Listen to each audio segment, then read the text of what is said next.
வணக்கம் நண்பா. டிஹெச்எஸ்ல வந்து வேகன்சி வந்திருக்கு 2025க்காக. இதில் வந்து பார்த்திங்கன்னா டிஹெச்எஸ் வந்து பார்த்திங்கன்னா தமிழ்நாட்டில் இருக்கிற எல்லா மாவட்டத்துலேயும் ஒவ்வொரு மாதிரி வேகன்சி வந்திருக்கு. இப்போ இந்த வீடியோவில் வந்து பார்த்திங்கன்னா திருப்பத்தூரில் டிஹெச்எஸ்ல வந்து பார்த்திங்கன்னா தலைமை மருத்துவமனையில் 33 வேகன்சி வந்திருக்குது. இதை அப்ளை பண்ணுறதுக்கு என்னென்ன குவாலிஃபிகேஷனு, ஏஜ் லிமிட்டு, என்ன கண்டிஷன்லாம் கொடுத்துருக்காங்கன்னு சொல்லி நம்ம இந்த வீடியோவில் கிளியராக எக்ஸ்பிளைன் பண்ணியிருப்போம்.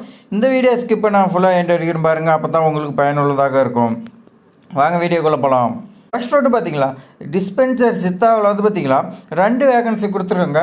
ஆயுஷ் ஆலோசகர் வந்து பார்த்தீங்களா 2 வேகன்சி கொடுத்துருக்காங்க. சிகிச்சைக்கு உதவியாளருக்கு 2 வேகன்சி கொடுத்துருக்காங்க. இது வந்து பார்த்தீங்கன்னா பெண் மட்டும்தான் அப்ளை பண்ண முடியும், மேல் கிடையாதுன்னு சொல்லியிருக்காங்க. ஆயுஷ் மருத்துவ அதிகாரி 1 வேகன்சி சொல்லி கொடுத்துருக்காங்க. மொபைல் பழங்குடியினர் பிரிவிற்கு 1 வேகன்சி சொல்லி கொடுத்துருக்காங்க. அடுத்து டிஸ்பென்சர் சித்தா இதில் மொபைல் பழங்குடி பிரிவுக்கு இதுவும் 1 வேகன்சி சொல்லி கொடுத்துருக்காங்க. கணக்கு உதவியாளர்னு சொல்லி 2 வேகன்சி கொடுத்துருக்காங்க.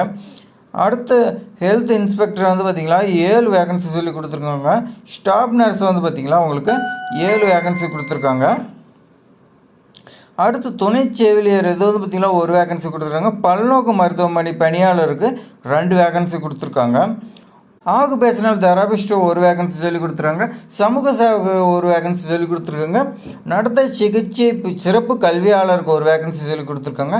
மூத்த சிகிச்சை பார்வையாளருக்கு 1 வேகன்சி சொல்லி கொடுத்துருக்காங்க. மூத்த காசநோய் ஆய்வக மேற்பார்வையாளருக்கு 2 வேகன்சி சொல்லி கொடுத்துருக்காங்க.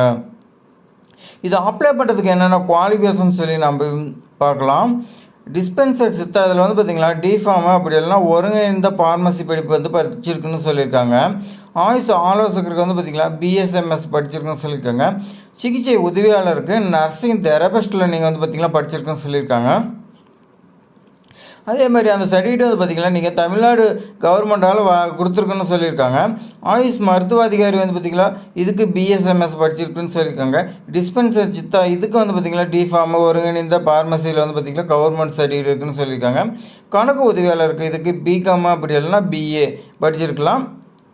அப்படி இல்லை குறைந்தபட்ச அனுபவம் இருக்குதுன்னு சொல்லியிருக்காங்க. பராமரிப்பு நீங்கள் பிசிஎஸ் கணக்கு வந்து பார்த்திங்கன்னா பராமரிப்பதில் குறைந்தபட்ச அனுபவம் இருக்குதுன்னு சொல்லியிருக்காங்க.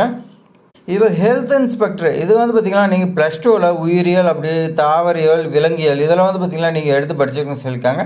அடுத்து நீங்கள் வந்து பார்த்திங்கன்னா எஸ்எஸ்எல்சி நீங்கள் வந்து பார்த்திங்கன்னா தமிழில் படிச்சிருக்குன்னு சொல்லியிருக்காங்க. அதே மாதிரி பார்த்திங்கன்னா பல்நோக்கு மருத்துவமனையில் நீங்கள் ஹெல்த் இன்ஸ்பெக்டருக்கு சர்டிஃபிகேட் 2 வருஷத்து கோர்ஸ் இருக்குது, அது நீங்கள் படிச்சிருக்குன்னு சொல்லியிருக்காங்க.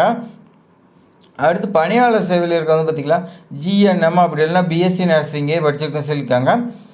அந்த நர்சிங் வந்து பார்த்திங்கன்னா பிஎஸ்சி இதில் டிப்ளமோ அப்படி இல்லைன்னா நீங்கள் ஜிஎன்எம்மில் படிச்சிருக்குன்னு சொல்லியிருக்காங்க. துணை செவிலியர் இதுக்கு வந்து பார்த்திங்கன்னா தமிழ்நாடு செவிலியர் சங்கத்தில் நீங்கள் பதிவு பண்ணியிருக்குன்னு சொல்லியிருக்காங்க. அதே மாதிரி பெண்கள் தான் இந்த ஜாப்க்கு வந்து பார்த்திங்கன்னா பெண்கள் மட்டும்தான் எடுக்கிறதா சொல்லியிருக்காங்க. பல்நோக்கு சுகாதார பணியாளர் பாடப்பிரிவை நீங்கள் வந்து பார்த்திங்கன்னா படிச்சிருக்குன்னு சொல்லியிருக்காங்க. பல்நோக்கு மருத்துவமனை பணியாளருக்கு இதுக்கு 8வது அப்படி இல்லைன்னா 10வது நீங்கள் பேராக இருந்தால் கூட இந்த ஜாப்க்கு எலிஜிபிள்னு சொல்லியிருக்காங்க. அடுத்து தொழில்சார் சிகிச்சையாளருக்கு வந்து பார்த்திங்கன்னா நீங்கள் இளங்கலை பட்டா அப்படி எல்லாம் முதுகலை எம்ஓடியில் நீங்கள் படிச்சிருக்குன்னு சொல்லியிருக்காங்க. சமூக சேவகர் வந்து பார்த்திங்கன்னா நீங்கள் மாஸ்டர் சோசியல் ஒர்க்கை இதில் படிச்சுக்கிட்டு சொல்லியிருக்காங்க. நடத்த சிகிச்சை சிறப்பு கல்வியாளருக்கு நீங்கள் இளங்கலை பட்டம் அப்படி இல்லைன்னா போஸ்ட் கிராஜுவேட் படிச்சுங்கன்னு சொல்லியிருக்காங்க. மூத்த சிகிச்சை மேற்பார்வையாளருக்கு இதுக்கு வந்து பார்த்திங்கன்னா இளங்கலை பட்டம் அப்படி இல்லைன்னா நீங்கள் சுகாதார ஆய்வாளர் படிப்பு படிச்சிருக்குன்னு சொல்லியிருக்காங்க. கணினி இயக்கத்தில் சான்றிதழ் படிப்பு வந்து பார்த்திங்கன்னா நீங்கள் குறைஞ்சி 2 மாத கோர்ஸ் படிச்சிருக்குன்னு சொல்லியிருக்காங்க. அடுத்து நீங்கள் வந்து பார்த்திங்கன்னா இருசக்கர ஓட்டுநர் உரிமை வந்து பார்த்திங்கன்னா இருக்குன்னு சொல்லியிருக்காங்க. லைசன்ஸ் இருக்குன்னா அதே மாதிரி இருசக்கர வாங்கினா ஓட்ட தெரிஞ்சிருக்க வேணும்னு சொல்லியிருக்காங்க. மூத்த காசநோய் ஆய்வக மேற்பார்வையாளருக்கு இதுக்கு பட்டதாரி அப்படி இல்லைன்னா நீங்கள் மருத்துவ ஆய்வக தொழில்நுட்பத்தில் டிப்ளமோ படிச்சிருக்குன்னு சொல்லியிருக்காங்க. அதாவது டிஎம்எல்டின்னு சொல்லுவோம், அது படிச்சிருக்குன்னு சொல்லியிருக்காங்க. அப்படி இல்லைன்னா அதுக்கு இணையாக படிச்சிருக்குன்னு சொல்லியிருக்காங்க. நீங்கள் வந்து பார்த்திங்கன்னா கம்ப்யூட்டர் கோர்ஸு 2 மாதமாவது படிச்சிருக்குன்னு சொல்லியிருக்காங்க. ஜாப்க்கு எல்லாமே நம்ம இப்போ சேலரி பார்க்கலாம். சேலரி வந்து பார்த்திங்கன்னா டிஸ்பென்சர் சித்தாவில் அது வந்து பார்த்திங்கன்னா ஃபார்மசிக்கு சொல்லி கொடுத்துருக்காங்க. இதுக்கு வந்து பார்த்திங்கன்னா ஸ்டார்டிங்லேயே 15,000 சம்பளம் சொல்லியிருக்காங்க. ப்ளஸ் அலவன்ஸ் இதெல்லாம் இருக்குது. கவர்மெண்ட் ஜாப்பு விட்டுறாதீங்க. ஆயுஷ் ஆலோசகர் வந்து பார்த்திங்கன்னா 40,000 ஸ்டார்டிங்கில் சொல்லி கொடுத்துருக்காங்க. சிகிச்சை உதவியாளருக்கு 15,000. ஆயுஷ் மருத்துவ அதிகாரி மொபைல் பழங்குடியினர் பிரிவுக்கு வந்து பார்த்திங்கன்னா 40,000 சொல்லியிருக்காங்க. டிஸ்பென்சர் சித்தா இதுக்கு மொபைல் பழங்குடியினருக்கு இதுக்கு 15,000 சம்பளம் சொல்லியிருக்காங்க. கணக்கு உதவியாளருக்கு 16,000 சம்பளம் சொல்லி கொடுத்துருக்காங்க. அடுத்து ஹெல்த் இன்ஸ்பெக்டருக்கு 14,000 சம்பளம். ஸ்டாஃப் நர்ஸுக்கு வந்து பார்த்திங்கன்னா 18,000 சம்பளம் சொல்லியிருக்காங்க. துணைச்செவிலியர் மருத்துவச்சிக்கு 14,000 ரூபா சம்பளம். பல்நோக்கு மருத்துவமனை பணியாளருக்கு 8,500 சம்பளம் சொல்லியிருக்காங்க. தொழில்சார் சிகிச்சையாளருக்கு 23,000 ரூபா சம்பளம். சமூக சேவகருக்கு வந்து பார்த்திங்கன்னா இதுக்கு 23,800 சம்பளம்னு சொல்லியிருக்காங்க. அடுத்து நடத்தை சிகிச்சை சிறப்பு கல்வியாளருக்கு 23,000 ரூபா சம்பளம்.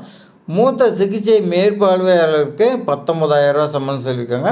மூத்த காசநோய் ஆய்வக மேற்பார்வையாளருக்கு 19,000 சம்பளம் சொல்லியிருக்காங்க.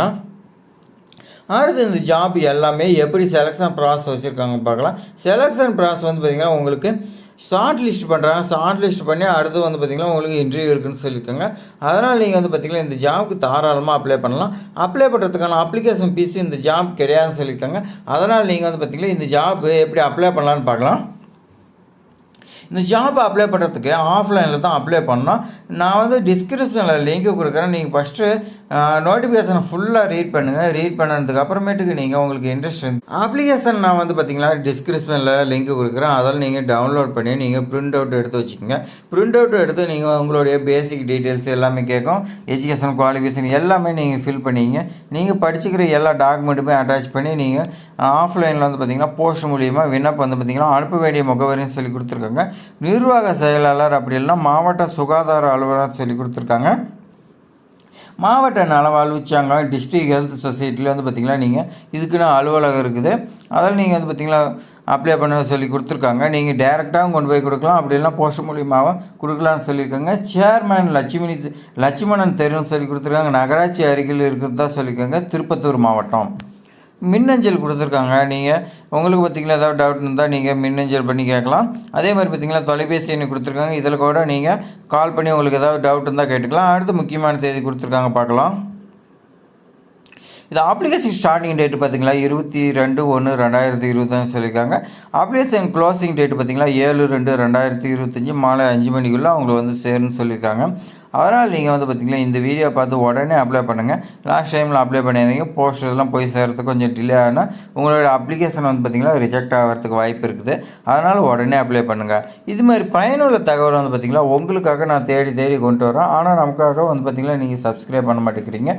இது வரைக்கும் பண்ணலாம் பரவாயில்ல, இதுக்கு மேலே சப்ஸ்கிரைப் பண்ணி வைங்க. இது போன்ற ஜாப்ஸ் எல்லாமே உங்களுக்கு தொடர்ந்து வந்துகிட்டே இருக்கும். தேங்க்ஸ் ஃபார் வாட்சிங்.